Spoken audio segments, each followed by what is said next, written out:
दहिसर विधानसभा में यूबीटी की तैयारी कैसी चल रही है? दहिसर विधानसभा में जो है यूबीटी की तैयारी बहुत अच्छी चल रही है। हमें हमारे द्वारा किए गए कार्यों पर पूरा विश्वास है और जनता इस पर भरोसा कर रही है और आने वाले समय में विनोद घोसालकर साहब को चुन करके लाएगी, यही मैं ईश्वर से प्रार्थना करता हूँ और जनता से यही भरोसा रखता हूँ।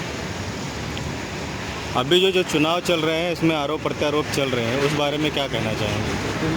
देखिए, ये तो बीजेपी हमेशा जुमलेबाजी करती है। कल भी इन लोगों ने बोला कि हमारे यहाँ फलाना स्टार आ रहा है, इनके यहाँ लोग आ नहीं रहे हैं क्योंकि इन्होंने 10 साल में कोई काम ही नहीं किया है। तो इसलिए स्टार के नाम पर, अभिनेता के नाम पर लोगों को जो है यहाँ पे जमा करने की कोशिश कर रहे हैं लोगों को। कल जो है आप यहाँ पे जो गणपत पाटिल नगर में कार्यक्रम हुआ उसमें लोग किस तरीके का रिस्पॉन्स दे रहे हैं ये आप लोगों को भी अच्छे से पता है। जो चल रहे हैं आरोप प्रत्यारोप, उस बारे में कुछ बताना चाहेंगे? आरोप प्रत्यारोप की बात करते हैं ये लोग। गत 10 वर्षों से मैं बात करूं तो भारतीय जनता पार्टी का यहाँ पर विधायक था, यहीं पर इनका सांसद था और केंद्र में सत्ता थी इनकी 10 वर्षों से और लगभग सहयोगी में इनकी 10 साल से ये लोग राज्य में सत्ता भोगे। लेकिन अगर आप विकास की बात करें 10 सालों में एक नगर की काया पलट बन जाती है और 10 वर्षों में बात करूं इनके 10 कदम भी 10 बार भी दौरे नहीं हुए गणपत पाटिल नगर में इन लोगों की। और विकास की बात करते हैं इन लोग, पहली बात तो इनको ये नहीं मालूम है कि नगर सेवक का काम क्या होता है और विधायक का काम क्या होता है। नगर सेवक के माध्यम से यहाँ पर लोगों को पानी देने का काम हुआ हमारे, लेकिन इनका कहना है कि हमने पानी यहीं पर इन्हीं के लोगों ने लाख सवा लाख रुपए में लोगों से कनेक्शन दिए पानी करके। बिजली की बात करते हैं 2,500 हज़ार रुपये एनओसी तक वसूली गई इन लोगों के माध्यम से।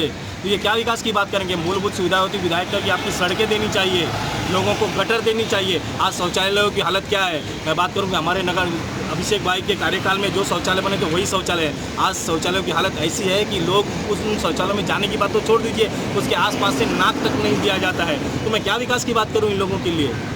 इस गणपत पाटिल नगर का वासी होने के नाते मैं खुद भिन्न करता हूँ कि ये लोग क्या कर क्या रहे हैं ये लोग सत्ता में बैठ करके। आप हमको सपना दिखाते हैं कि सुनहरा घर होगा, हमको हमारी मूलभूत सुविधाएं दे दीजिए आप लोग, जिससे हम लोग आज वंचित है गणपत विगत 30 वर्षों से ज़्यादा अधिक सालों तक के लिए।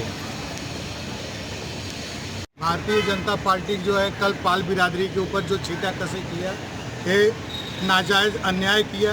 पाल बिरादरी को बहुत बड़ा बुरा लगा हुआ है ये चीज़ को। जो है भारतीय जनता पार्टी सबका नाम लेके कल बुला रहा था मंच पे कि ये हफ्ता वसूली करते। भारतीय जनता पार्टी यहाँ 1 नंबर से 14 नंबर तक के जितने चिकन और मीट के दुकान हैं सबसे हफ्ता लेते हैं और धंधे वाले से भी हफ्ता लेते हैं। चिकन वालों से जाके पूछा जाए तो उनका दुकान बंद करा दिया जाता है। बोला जाता है कि पुलिस का धाड़ है, ये धाड़ है, वो धाड़ है। जो है पुलिस को और बीएमसी को जो है जाके कंप्लेन करके उनको धंधे बंद कराते हैं। वो धंधा चालू करने के लिए उनके घर पे पैकेट छोड़ के आते हैं। भारतीय जनता पार्टी का ये कार्य बहुत तकलीफ है। पब्लिक को जितनी तकलीफ दिया गया है 10 साल के अंदर वो गणपत पाटिल नगर जान रही है। ये आने वाले 20 तारीख को अपना कर्तव्य करके दिखाएगी उनको, भारतीय जनता पार्टी को, कि पब्लिक कितना समझदार हो गई है।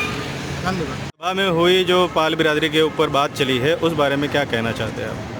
मैं पाल बिरादरी ही नहीं, मैं भारतीय जनता पार्टी, आप देखेंगे कि पूरे जो भारत में इन लोगों ने कटेंगे, बटेंगे, छटेंगे, लूटेंगे, पीटेंगे, घसीटेंगे, यही सब चल रहा है। लोगों के बीच में भेदभाव करना, आपसी भाषा, आपसी लोगों के बीच में हिंदू मुस्लिम करना इनका प्रमुख मुद्दा और एजेंडा रहा है। और इसी मुद्दे के तहत उन्होंने कल गणपत पाटिल नगर में उन्होंने देखा कि विभिन्न समुदाय के लोग हैं जो उनके साथ हमारे साथ है। मैं तो कहना चाहूँगा पूरा उत्तर भारतीय समाज ही आज घोसालकर परिवार के साथ खड़ा हुआ है। वो यादव हों, चाहे पाल हों हमारे, या हिंदू भाई हों, मुस्लिम भाई हों। मैं आपको कहना चाहूँगा, देखिए कि लोग कहते थे, एक बहुत बड़े नेता ने कहा था यहीं किसी मुंबई में अपनी सभा में कि मुंबई महाराष्ट्रात मुंबई है पण मुंबईत महाराष्ट्र दिसत नाही। लेकिन मैं आपको कहना चाहूँगा कि इस मुंबई में जिसको पूरा भारत देखना, वो मुंबई आए। तरह तरह के हम लोग अपने जाति जैसे उत्तर प्रदेश के लोग हैं, बिहार के लोग हैं, कर्नाटक के लोग हैं, हरियाणा के लोग हैं, पंजाब के लोग हैं, हर क्षेत्र के लोग आए हों। उसी तरह का वार्ड नंबर 1 है हमारा इस मुंबई में। वार्ड नंबर 1 की भी रचना ऐसे यहाँ पर क्रिश्चियन बांधव हैं, उत्तर भारतीय बांधव हैं, मुस्लिम बांधव हैं। आज हमारे गणपत पाटिल नगर हरियाणा समाज के लोग हैं, बंजारा समाज के लोग हैं। और आपने देखा होगा कि विनोद घोसालकर, अभिषेक घोसालकर दिवंगत हमारे,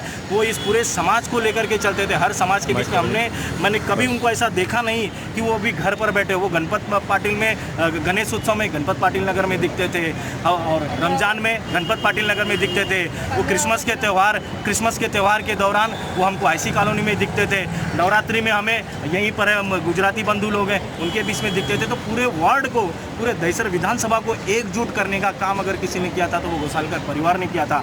आरोप की बात करते हैं तो मैंने कहा कि इनका एजेंडा है इनके प्रति एक तबका जो इनकी तरफ रुख करे, लेकिन मैं कहना चाहूँगा कि वो तबका भी इनकी तरफ नहीं झुकेगा, क्योंकि आज लोग इनकी जो मंशा है उनकी मंशा को जान चुके हैं कि आज दो देश को बांटने छाटने का काम किया जाए, देश एक सूत्र में बंधेगा। मैं ये कहूँगा, मैं इन्हीं की बात करता हूँ कि आज गणपत पाटिल अगर बटेगा नहीं, आप जो बांटने की कोशिश कर रहे हो, गणपत पाटिल बटेगा नहीं बल्कि एकजुट रहेगा और गणपत पाटिल नगर विकास करेगा।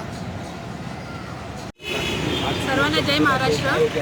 जे काय आरोप प्रत्यारोप लागत आहेत आमच्या घोसाळकर साहेबांवर किंवा आमच्यावर, जे कार्य आहे ते 10 वर्षामध्ये इथे मनशा चौधरी मॅडमने काहीही केलेलं नाही। कधी कोणत्या गल्ली बोळात त्या फिरलेल्या नाही आहेत। लोकांना काय त्रास होतोय, लोक किती घाणीतनं जात आहेत, पाण्याचा त्रास, लाईटीचा त्रास, हे सर्व आमच्या घोसाळकर साहेबांनी, अभिषेक घोसाळकर साहेबांनी केलेलं आहे।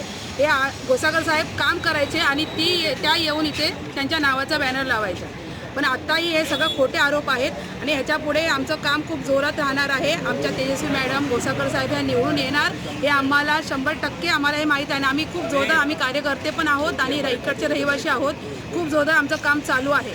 आणि हे सगळे आरोप खोटे आहेत की कुठं काय वसुली करतायत किंवा काय करतायत, असं काही नाही। समाज कल्याणाचं काम चालू आहे, हे सगळे आरोप खोटे आहेत। जय महाराष्ट्र। पिछले 10 वर्षों में मुझे मनीषा चौधरी जी का कोई काम यहाँ पे हमारे एरिया में होता हुआ नहीं दिखा है।